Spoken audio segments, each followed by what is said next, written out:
सब जान चुके हैं। हम खबर आपको देंगे। अमेरिका में सदारती इंतखाबात, ट्रंप ने एक बार फिर कमला हैरिस से मुबाहिसे से राह फरार इख्तियार कर ली है। कमला हैरिस के बाइडेन की जगह लेने से ABC पर मुबाहिसा तमाम हो गया। डोनाल्ड ट्रंप और जो बाइडेन ने के दरमियान सितंबर में ABC न्यूज़ पर मुबाहिसा होना था। ट्रंप ने ABC न्यूज़ के खिलाफ तक इज्जत मुकदमे को जवाज़ बनाने की कोशिश की।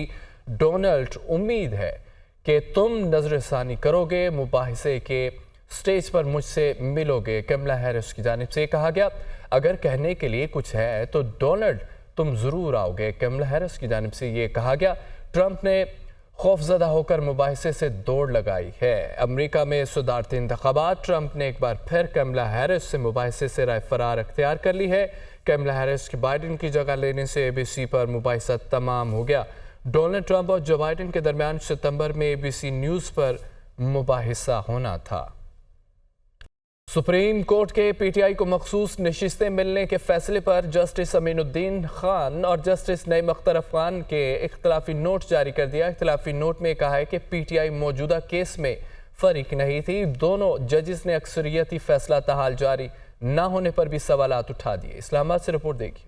सुप्रीम कोर्ट का PTI को मखसूस नशिस्तें देने का फैसला। जस्टिस अमीनुद्दीन और जस्टिस नईम अख्तर अफगान का 29 सफ़हात पर मुश्तमिल इख्तलाफी नोट जारी। इख्तलाफी नोट में कहा गया है कि मुख्तसर फैसला सुनाने के बाद 15 दिनों का दौरानिया ख़त्म होने के बावजूद अक्सरियती फैसला जारी नहीं हो सका। तफसीली फैसले में ताख़ीर के बाइस मुख्तसर हुक्मनामे पर ही अपनी फाइंडिंग दे रहे हैं। इख्तलाफी नोट में कहा गया है कि साबित शुदा हकीकत है कि सुन्नी इत्तेहाद कौंसिल ने बतौर सियासी जमात आम इंतखाबात में हिस्सा नहीं लिया। PTI मौजूदा केस में फरीक नहीं थी। उसे रिलीफ देने के लिए आर्टिकल 175 और 185 में तफवीज़ दायरा इख्तियार से बाहर जाना होगा।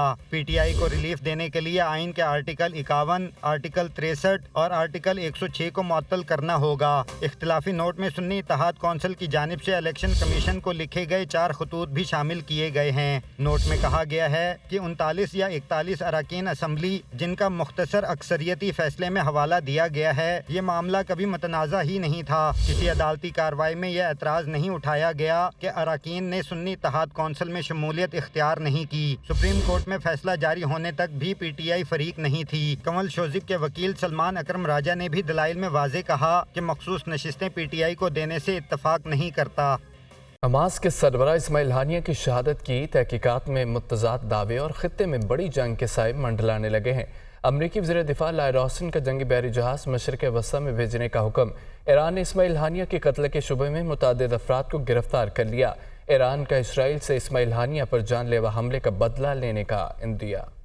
हमास सरबराह इस्माइल हानिया की शहादत पर खित्ते में बड़ी जंग के साए मंडलाने लगे। ईरान के इसराइल पर हमले का खतरा। अमरीकी वजीर दिफा लॉयड ऑस्टिन ने जंगी बहरी जहाज मशरिक़ वस्ता में भेजने का हुक्म दे दिया। अमरीकी फौज ने जमीनी मिसाइल सिस्टम में भी इजाफा कर दिया। लड़ाका जेट तैयारों का स्क्वाड भी मशरिक़ वस्ता भेजा जाएगा। अमरीकी अखबार ने दावा किया है कि ईरान ने इस्माइल हानिया के कत्ल के शुबे में मुतअद्दिद अफराद को गिरफ्तार कर लिया। गिरफ्तार अफराद में सीनियर इंटेलिजेंस अफसरान, फौजी हुकाम और अमले के अरकान शामिल हैं। न्यूयॉर्क टाइम्स का कहना है कि इस्माइल हानिया के ज़ेरे इस्तेमाल मेहमान खाने के 3 कमरों में धमाका खेज मवाद 2 ईरानी सिक्योरिटी एजेंट्स के जरिए नस्ब कराया गया। इस्माइल हानिया उसी इमारत में अक्सर क़याम करते थे। बरतानवी अखबार ने रिपोर्ट किया है कि इस्माइल हानिया को ईरानी सदर इब्राहिम रईसी के जनाजे में शिरकत के मौके पर मई में कत्ल करने का भी मंसूबा था। नाकामी के खदशात और इमारत में ज्यादा लोग मौजूद होने के बायस ऑपरेशन नहीं किया गया। ईरानी आर्मी चीफ और कायम मकाम वज़ीर खारजा मोहम्मद बाकरी का कहना है कि इस्माइल हानिया को शहीद करके ईरान की कौमी सलामती पर हमला किया गया। ईरान हक़ दिफा से किसी सूरत पीछे नहीं हटेगा। आलमी बरादरी गजा में जुल्म रोकने के लिए इसराइल पर दबाव डाले।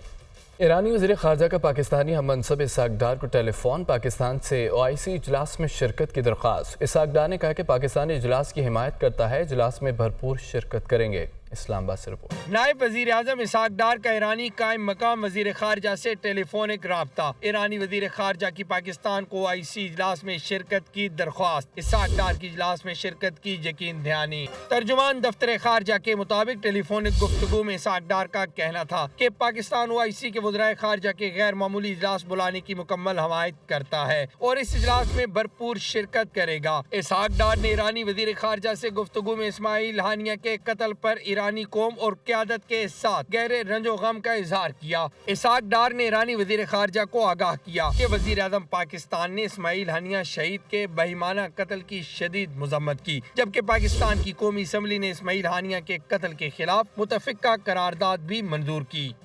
بانی پی ٹی آئی نے ایک بار پھر مذاکرات کے مینڈیٹ کی واپسی کو پہلی شرط قرار دے دیا۔ بولے کہ فارم 47 والی حکومت سے مذاکرات کیسے ہو سکتے ہیں، 4 حلقے کھلے تو ان کی حکومت چلی جائے گی۔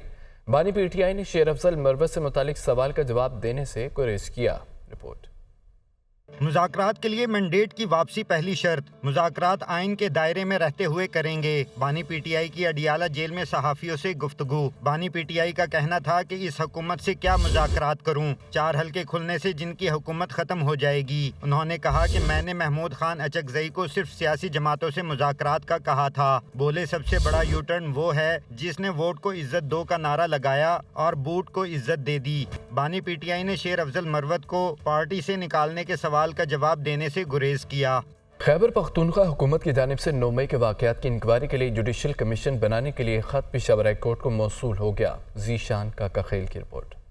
9 مئی واقعات کی انکوائری کے لیے ایڈوکیٹ جنرل خیبر پختونخوا کی جانب سے پشاور ہائی کورٹ کو ارسال کردہ مراسلہ موصول ہو گیا۔ مراسلہ 29 جولائی کو بھیجا گیا، جس میں خیبر پختونخوا حکومت کی جانب سے ہائی کورٹ کے چیف جسٹس سے جوڈیشل کمیشن کے لیے جج مقرر کرنے کی درخواست کی گئی ہے۔ ذرائع کے مطابق جوڈیشل کمیشن کے لیے جوڈیشل افسر کی تعیناتی کے حوالے سے مشاورت کی جائے گی۔ خیبر پختونخوا کابینہ نے 9 مئی واقعات کی تحقیقات کے لیے جوڈیشل کمیشن بنانے کی منظوری دی تھی۔